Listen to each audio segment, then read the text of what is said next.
Praise the lord. దేవుడు ఈరోజు మనకు అనుగ్రహించిన మాటలు: మన ప్రభు యొక్క దీర్ఘశాంతము రక్షణార్థమైనదని ఎంచుకొనుడి. దేవుడు నీ పట్ల ఎంత దీర్ఘశాంతాన్ని చూపుతున్నాడని నీవు గ్రహిస్తున్నావా? దేవుని దయా సమృద్ధిని, సహనాన్ని, ఓర్పును నీవు చిన్నచూపు చూస్తున్నావా?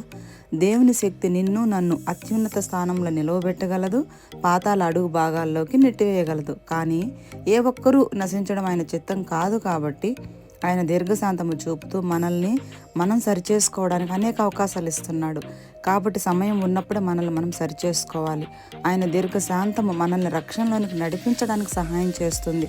కనుక ఒకవేళ ఇంకా నీకు మారు మనసు లేని వ్యక్తివైతే ఇప్పుడు మారు మనసు పొందుకొని దేవుని నీ సొంత రక్షకునిగా అంగీకరించు.